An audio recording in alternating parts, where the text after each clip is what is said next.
This news program is proudly brought to you by Smart Start Breakfast Biscuits and Now Biscuits.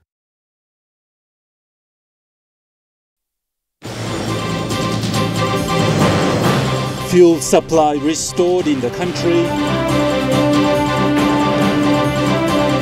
Parliamentary Committee question Electoral Commission on 2022 election. And James Marape ends his official visit to Fiji.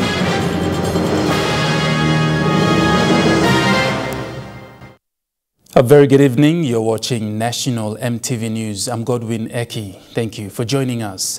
The dispute between Bank of Papua New Guinea and Puma Energy Limited resulted in city residents flocking to nearby fuel service stations to get their vehicles fueled on first-come, first-served basis, which led to Prime Minister James Marape assuring the public that fuel supply would be back to normal. Today, with service stations filling their storage tanks to capacity and everything back to normal, EMTV followed up with small SME fuel sellers.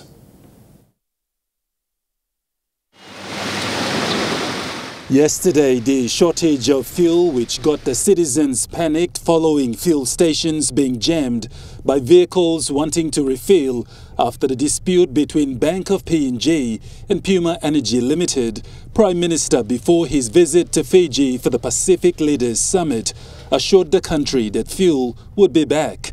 That we are working with other majors in our country in partnership with Kumul Petroleum, our national oil company, as well as our landowner group of companies under MRDC to ensure we have an alternate fuel sourcing for our country. While it is understood that the government on the day played the role of the mediator between the two parties, the Bank of PNG and Puma Energy Limited, today residents are at ease after Puma and other fuel service providers made fuel accessible for public use. As I said, the issues with the fuel shortage at the moment, it's not really everyone's talking about government. It's an issue between the Bank of Papua New Guinea and Puma. And those issues will be resolved, and government takes its stand as a mediating agency. We'll be sorting out all this. So we have meetings moving forward and try to make certain that the Bank of PNG does its work, but at the same time, the Puma people also, they got to meet a middle ground so that they can be able to have sufficient fuel available for whole of country, not just the aviation industry. And we are also working in progress with Kumul Petroleum and MRDC to address these issues also, so we do not have this again in future, the situation we're put in. Meanwhile, yesterday, Prime Minister James Marape, apart from assuring the public, he added that provisional markets could be utilized if current fuel suppliers continue to cause inconvenience to the public. He also urged both the Bank of PNG and Puma Energy Limited to get their act together, come to a negotiation and solve the issue once and for all. CEO for PNG Power Limited, Obed Bhatia, said if the fuel hiccups that are becoming frequent continue, it might disrupt power operations nationwide, especially for outside centres who depend heavily on generators. He said centres which are backed with hydro power stations may not be affected directly.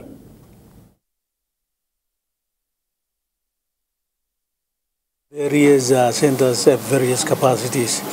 Say, some of the centres we burn 20,000 litres a day, some we burn 15,000 litres a day, some centres, most centres we burn 3,000 litres a day. So definitely, but we have a storage capacity that can keep for a few days or even a week.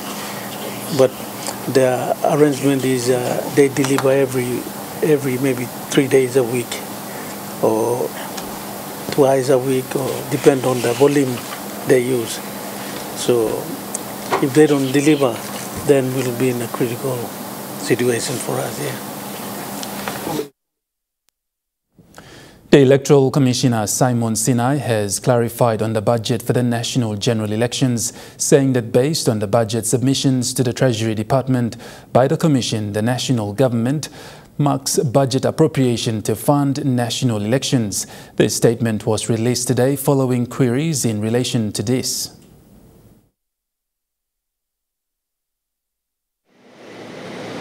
The Electoral Commission, being the host of the national general elections for the country, have come out on certain issues that is to do with the budget markup that is delivered through submissions by the national government. Sinai made it clear that the election budget covers two main components, which are for security operations and for the election itself. For security operations, the budget is funded directly by the Treasury Department and administered and used by the members of the Joint Security Task Force during elections. The Electoral Commission only manages and uses the money for election operations costs.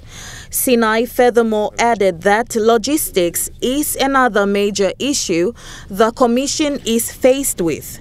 He says that is where half of the election budget goes to. Another biggest consumer of the election budget is the temporary election workers' allowances. This includes the election managers, assistant election managers, returning officers, and assistant returning officers with polling and counting officials. The conduct of the 2022 national general elections was done with the total allocation budget of 462 million kina, where 311 million kina was approved last year. The remaining 151 million kina is basically for election petitions. The commissioner said the election budgets differ from one election to another depending on the cash flow. Grace Papiali, National EMTV News.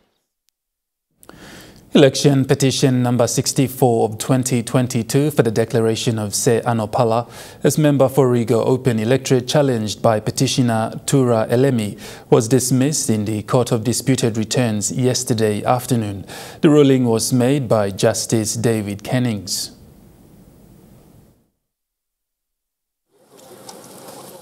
The petition sought the court to declare the election of first respondent null and void and the relief of a by-election. The allegations in the petition included a total of 7 grounds of bribery. 3 of the bribery allegations were struck out, while only 4 were subjected to trial. According to the petitioner Tura Elemi, the allegations were committed during the campaign period in May of 2022.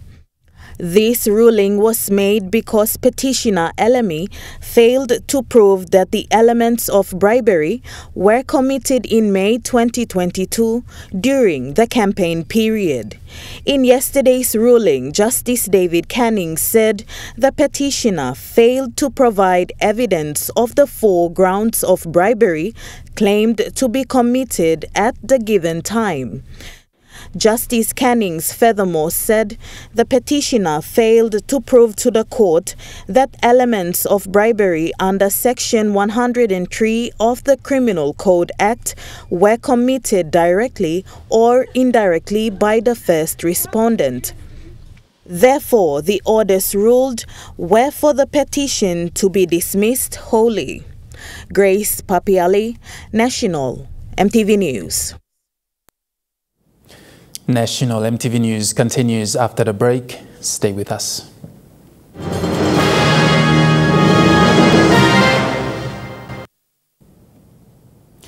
You're watching National EMTV News. The Special Parliamentary Committee on the 2022 National General Election today called in the Electoral Commission to sit in and answer inquiries in regards to the recent national election. There is a 3-day inquiry beginning today into public hearings of the last year's national general election. Chairman of the committee and Governor for East Sepik Province, Alan Bird, said the Electoral Commission is first to be called in, and this will be followed by other government entities who were directly involved in the recent elections. It was heard at the inquiry today that the 2022 national general election was one of the worst the country has ever undertaken. Member for Abau, Sepuka Temu, highlighted some issues experienced by citizens during the course of the national elections. These included names not on the common roll, an issue that was faced by voters in all parts of the country. Electoral Commissioner Simon Sinai, when responding, said requests for funds were put forward in 2019. However, the Electoral Commission did not receive any prompt response from the government. It was also heard from the inquiry today that the Electoral Commission did not procure ballot papers, ink, and even logistics for the 2022 election. More so, it was heard that international and bilateral partners assisted. The chairman of this committee, Alan Bird, put forward a recommendation that early submissions must be made with a projected time frame of expected funding for future elections. The inquiry pointed out that elections must be uniform in all centers of the country, with centralized polling areas, especially for areas that are of security concern. The issue of duplicated ballot papers was also raised, with the Electoral Commissioner, Simon Sinai, questioned on the process of which election officials were appointed. In response, Commissioner Sinai said each provincial steering committees in respective provinces recommend applicants to the headquarters, and there is a process in place. Following the Electoral Commissioner Simon Sinai, who sat in this morning, Police Commissioner David Manning is expected to appear before the committee as well. Lindy Suharupa, National EMTV News. Prime Minister James Marape and his delegation has concluded the bilateral meeting with his Fijian counterpart, Sitiveni Rabuka, on a high note this morning at the Grand Pacific Hotel in Suva, Fiji. The two leaders have reached an understanding on offering land to either government to build their High Commission offices in either countries. In the meeting, Fiji has reached an understanding and assured PNG to reopen its High Commission in Port Moresby. PNG Prime Minister James Marape said PNG recognised the long historical relationship between the two countries, which must be maintained. Marape said Fiji is a good partner and friend of PNG in terms of business and people-to-people relations. We have common heritage, we have common bond, we belong to one Pacific, we belong to one Melanesia, and it is proper, as you assume leadership, for Papua New Guinea to come and give respect in its correct context.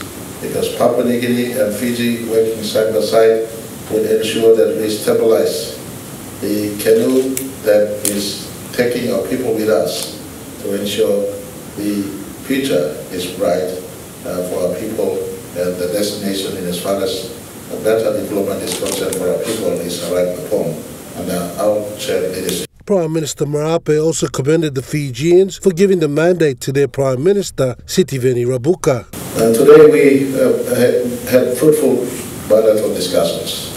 Our conversations rallied around our economic relationships and trade relationship, our people-to-people relationship, our cooperation and exchanges between our public servant and Fiji public servant, our defense force and Fiji defense force, our police and Fiji police, our businesses and Fiji businesses. In his response, the Prime Minister of Fiji, Sitiveni Rabuka, said his government welcomed the relationship it enjoys with PNG and gave his assurance that the Fijian embassy in Port Moresby will be reopened. We're glad that we are able to reciprocate on the offer of land for our presence in Port Moresby, as well as a Papua New Guinea chancellor here in Suva. Prime Minister Marape arrived in Nausori Airport, Fiji, to a red carpet welcome last night for these bilateral discussions. Prime Minister, along with the PNG delegation, was given a colourful guard of honour by the Fijian police and disciplined forces. Prime Minister Marape is in Fiji on the invitation of Fiji Prime Minister Sitiveni Rabuka to rekindle and strengthen the existing bilateral, trade and business and more so historical ties and relationships between the two countries. Key amongst the agendas matters the two leaders discussed, including but not limited to the reopening of the Fijian High Commission in PNG, sports cooperation diplomacy through rugby, defence cooperation, Melanesian Spearhead Group and Pacific Islands Forum related matters, which include the implementation or operationalising the Suva agreement following the last PIF leaders meeting in Suva. Rocky Iso, National EMTV News. Executive Manager of the Operations Divisions of Motor Vehicle Insurance, Helen Cocker, revealed that there has been an increase in fraudulent activities occurring within the city, and the MVIL will be working in collaboration with the police and RTA to ensure those doing this are penalized accordingly. Uninsured motor vehicles are going to, there's probably some Asians or some fraudulent people out there, fraudsters, who are giving fake licenses and fake insurance and registration out there. And so MVIL is, through this event now, I can mention that MVIL is looking out to catch those kind of people. If you are one of those people who is giving false licenses and false insurance and registration out there to PMV operators and taxi operators, we will catch you. NCD Metropolitan Superintendent Silva Sika had a meeting today with various stakeholders that are heavily involved with the traffic within the city. The meeting was purposely held to identify issues and challenges that are faced by various organizations and how best they can collaborate to address them and to ensure safety of the citizens are guaranteed.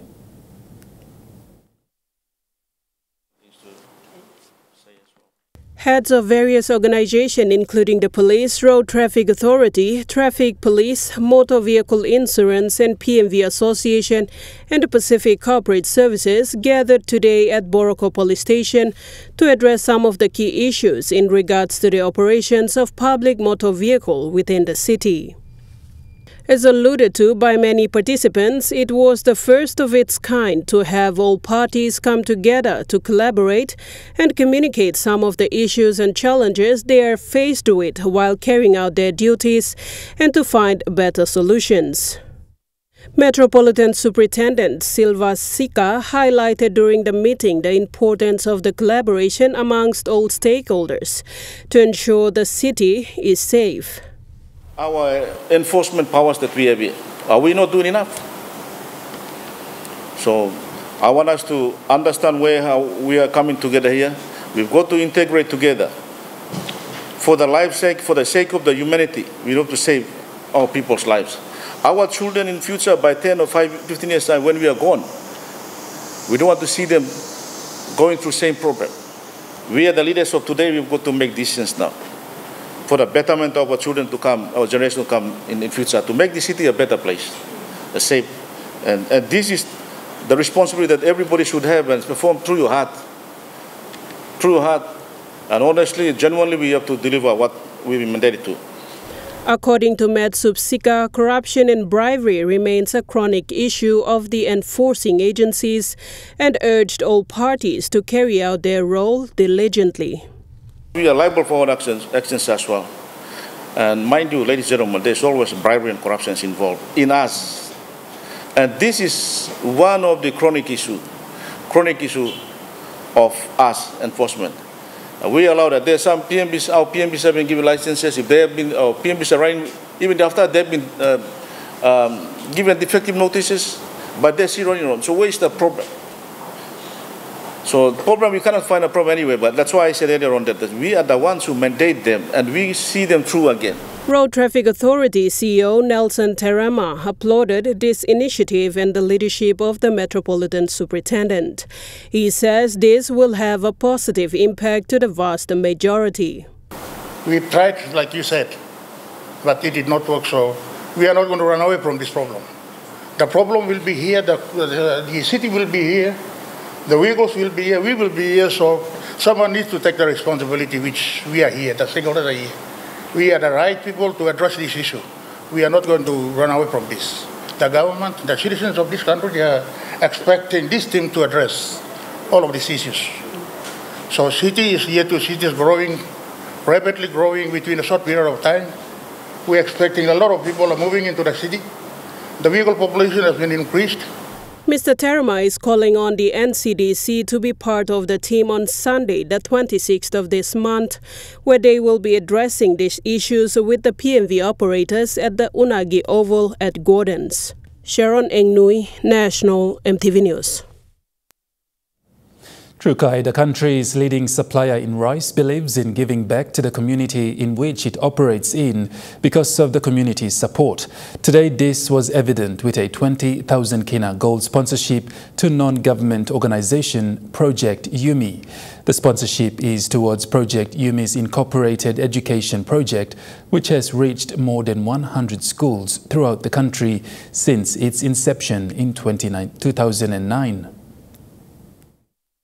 50 years, Trukai has become a household name in Papua New Guinea through its popular rice brands. And Trukai has become the biggest contributor to sports throughout the country through its donations and supports. Trukai also gives back to communities as part of its corporate social responsibility. And today, the announcement of a partnership with Project Yumi Inc. and where Trukai's donation will assist. They were making an announcement of 20,000 kina sponsorship towards Project Yumi and the community projects that they have, especially in our rural communities within PNG. The funds that we have donated towards Project Yumi will go towards the rehabilitation of schools in Papua New Guinea, especially those ones in the rural sectors. Project Yumi Inc. is an Australian and PNG-registered non-profit organisation that aims to forge partnership with local communities in PNG to enhance the quality of education and healthcare. Trukai will be supporting the organisation's project, where the company's donation will go towards purchasing material needs and stationaries. Project Yumi's PNG Regional Coordinator, Jess Bublis, thanked Trukai for their timely donation. Project Yumi is so happy to receive the support from Trukai. Thank you for coming on board. Project Yumi is a registered charity in Papua New Guinea in Australia, and since 2009 have been supporting schools and aid posts in Papua New Guinea with resources. We've so far reached 15 provinces and over 100 schools and aid posts with school resources, teachers' resources, and medical equipment through our initiatives. The importance of Trukai to leave its digital footprint in the rural areas through education was highlighted by marketing manager Marianne Tom. Supporting communities in Papua New Guinea has always been part of our mission and vision in PNG. Investing back into the lives of Papua New Guinea is really important. I think as a part of our ESG programs, we've always predominantly focused on sports.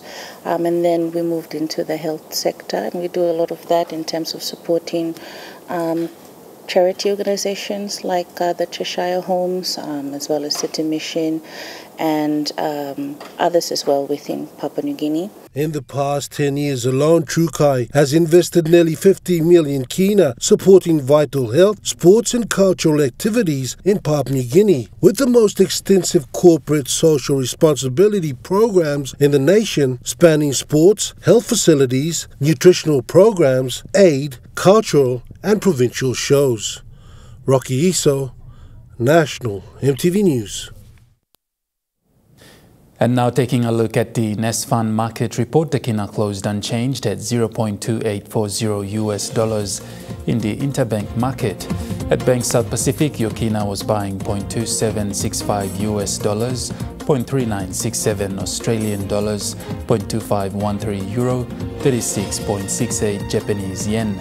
Looking at commodity prices at New York closed, gold is trading lower, coffee closed higher, cocoa closed higher, copra closed higher, palm oil closed lower, crude oil is trading lower, and copper closed lower.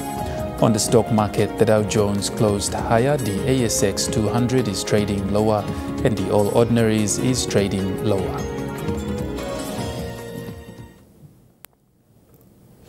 National MTV News continues after the break. Stay with us.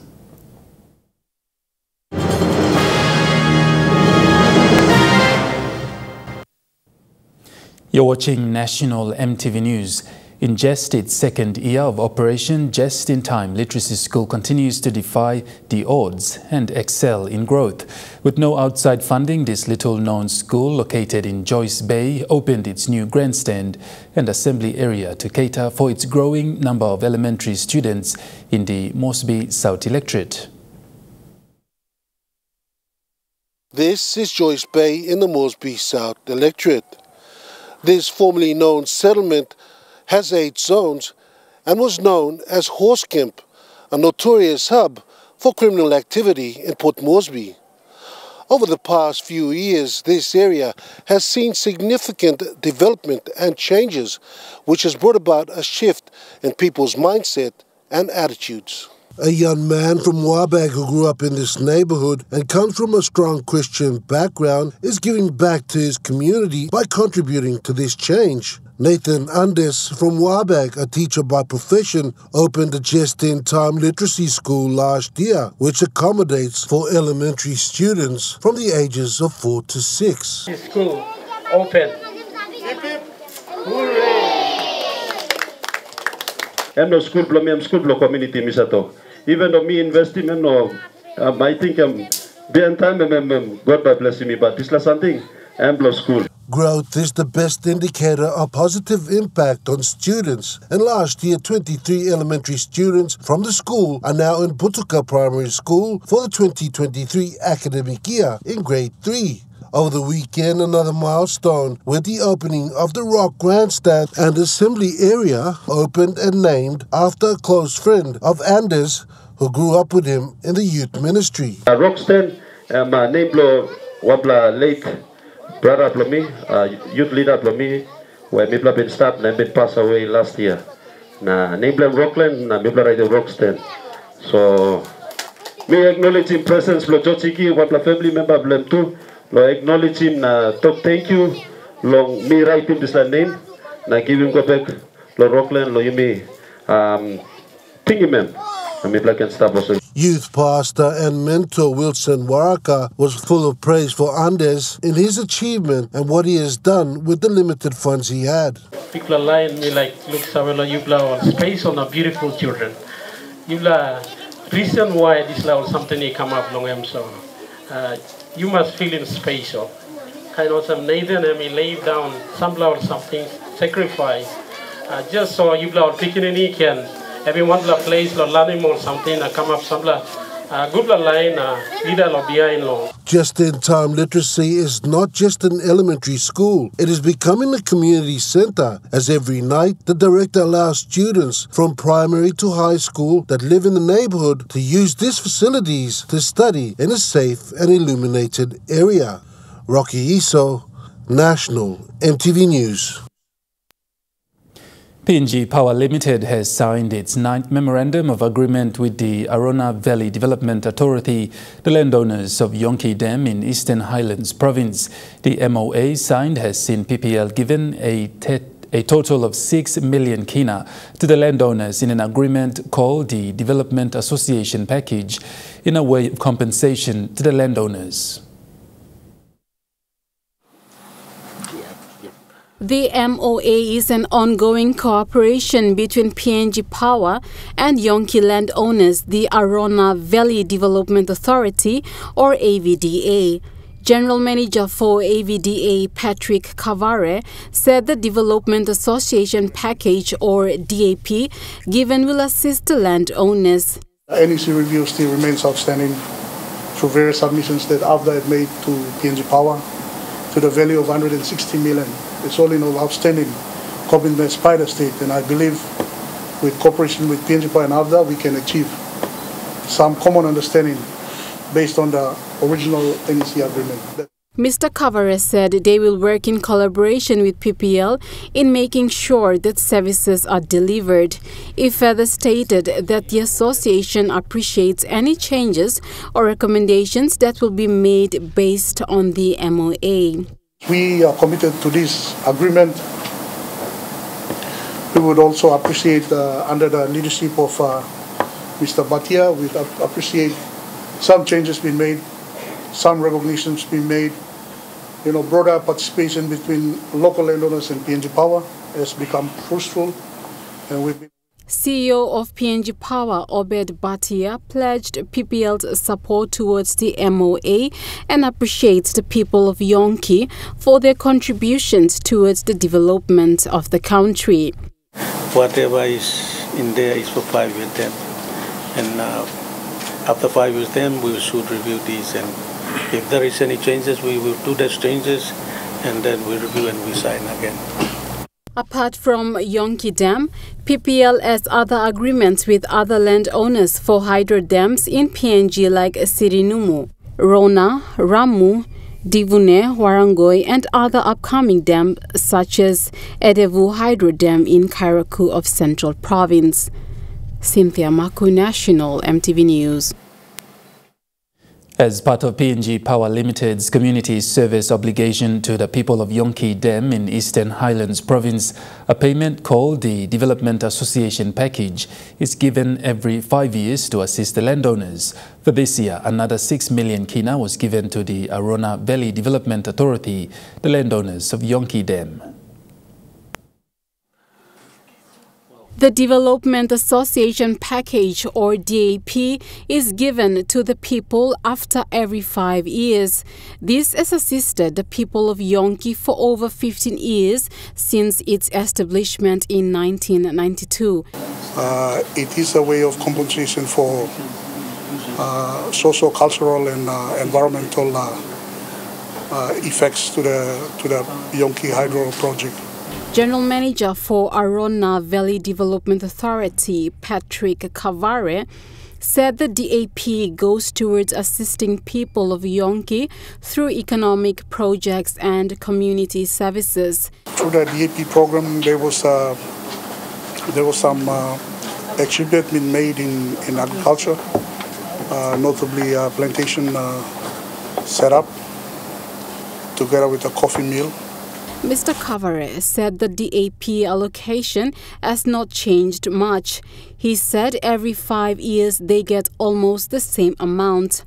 Although the allocations are the same, Mr. Kavare noted that the landowners do benefit from the money given. So there's not much sort of changes in the way the DAP has been negotiated through for the last 10 or 15 years. So far, the MOA signed between PPL and AVDA is the 9th MOU signed with Development Association packages assisting the landowners over the years. Cynthia Maku, National EMTV News. The Special Long-Range Reconnaissance Unit of the Papua New Guinea Defence Force has revived its training program called Long-Range Assessment and Selection Program 1. The intent of this program is to prepare and select more soldiers to join this specialized unit. The LRRU soldiers are trained and responsible to protect the country's airspace and land borders. A total of 28 soldiers from the Tarama Barracks today underwent an intensive physical training session in preparation for selection into the LRRU. The physical fitness training today involved a 2-minute push-ups and sit-ups, a 2.5 click run, then a pec march in which the soldiers will carry a weight of 28 kilograms and sprint a total time of 3 hours and 30 minutes. The last leg of the training will involve swimming a total distance of 600 meters. The soldiers who pass all this fitness physical training today will go into Program 2, which will be conducted in April of this year. Program 2 will be conducted at the Goldie River Training Depot, which will involve a lot more intense training. Similar trainings have been conducted at the Moem Barracks in Wewak with a total of 22 soldiers who have passed, and Lays Igam Barracks with a total of 12 soldiers who have also passed their physical fitness test. They will all meet with their NCD counterparts to begin the second leg of the training come April with a final IQ test to be conducted for the selected soldiers who pass. Ready? On the beam, up. Steady up. Exercise, beam. The main purpose of these trainings is to select more soldiers to join the Special Long-Range Reconnaissance Unit of the PNG Defence Force. The LRRU is specialized in protecting our country's sovereignty, including performing search and rescue. Lindy Suharupa, National MTV News. The University of Papua New Guinea Student Representative Council is calling on the government to reinstate the student voice and student power, which was restricted since 2016. The president of the 2023 Student Representative Council, Luta Kissing, said in a press conference today that students need to freely express their democratic rights at the national level concerning important issues in the country. The UPNG Student Representative Council has been reinstated in 2021 after the SRC was suspended in 2016 following student boycotts against the national government. Since 2021, the university has SRC in place. However, it is claimed that the students' voices and powers were restricted to raise their concerns on issues of national interest. The SRC president says PNG is a democratic country and the pillars of democracy are the people. Therefore, the government must not intervene in stopping people from expressing their concerns. That's why we would like to ask the government to reinstate, as per the Minister for Education, Honorable Don Polly raised a press release on that to give back the power for the students. I would like to embark on that. And that's why on behalf of all the institutions across the country, we represent the University of Papua New Guinea, and I believe some of the institutions across the country will roll the same cost to request the government for the call to reinstate the power, so that students may express concerns that of national interest and also concern that represents the student in the campus or in the institutions. The UPNG 2023 SRC male vice president, Stanford Walehau, also stated that students must be allowed to voice their opinions. The power of SRC must be reinstated so that we can speak on behalf of our people for this country. And also we can look at the check and balances to have accountability and transparent leadership in our country. Our leaders must be held accountable. They must know what they are doing. So we have to speak on behalf of our people for transparency and accountability at this juncture.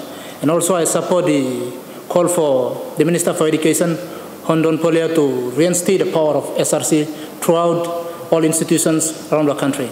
This is the third year of which the UPNG SRC is in place, but are restricted to fully utilize their powers as the Student Representative Council on issues of national interest.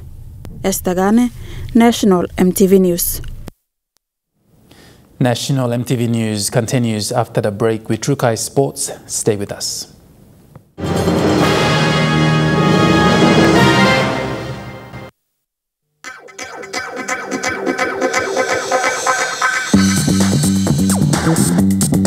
Trukai Sports.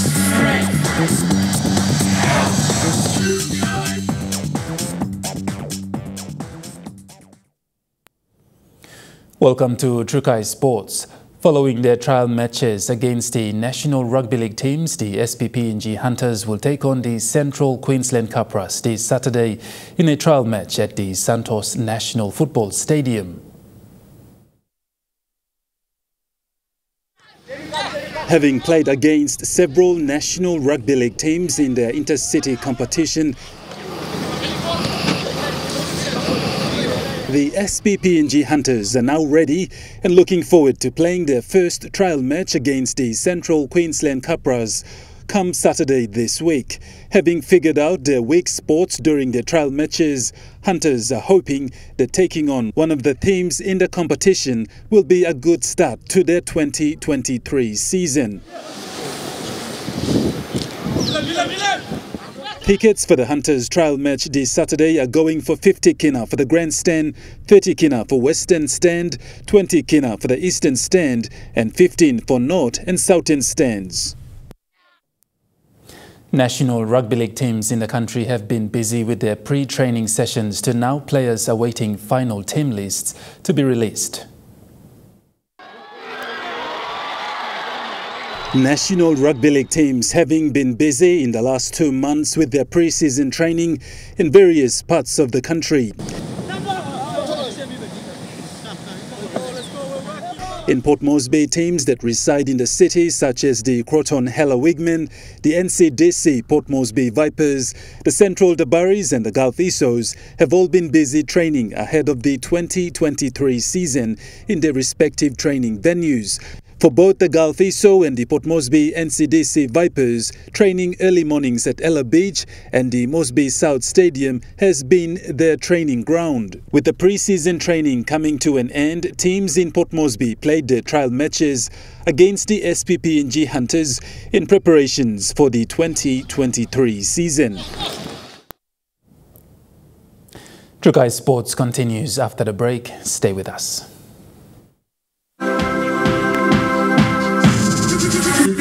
Trukai Sports. You're watching Trukai Sports. The JT Super Nines, which was set to kick off today, has been deferred due to heavy downpour experienced overnight. Following a social media post on the JT Nines official page, the tournament has been deferred by a day. As you can see, I am here today at the Moresby South Stadium where the JT Nines is expected to kick off starting today. Unfortunately, due to heavy downpour experienced last night, the playing field is drenched with water, hence the deferral. The JT Super Nines tournament will commence tomorrow, the 22nd of February 2023. All registered teams are well prepared as they await the official kickoff, where they will be competing for a month throughout the tournament at the home of the Moresby South Blacks, the Moresby South Stadium. Lisa Puni, Trukai Sports. That ends Trukai Sports. The weather report is next. Stay with us. Trukai Sports.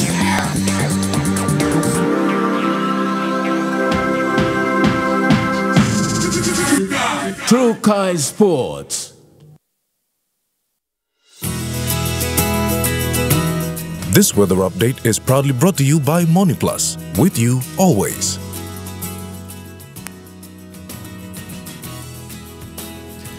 Weather forecast for the next 24 hours. Port Moresby, chances of evening thunderstorms and rain showers. Daru, evening rain showers and thunderstorm.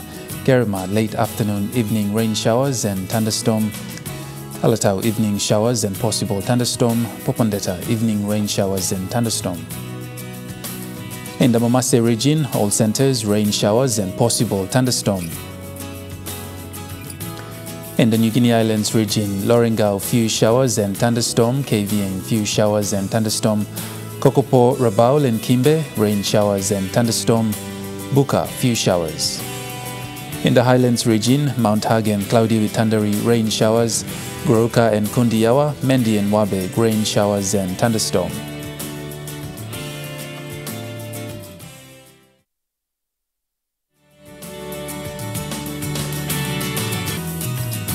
The weather update was proudly brought to you by MoneyPlus, with you always. And that wraps up the news, sports and weather for Tuesday, the 21st of February 2023. From the entire news team, pleasant viewing. Bye for now.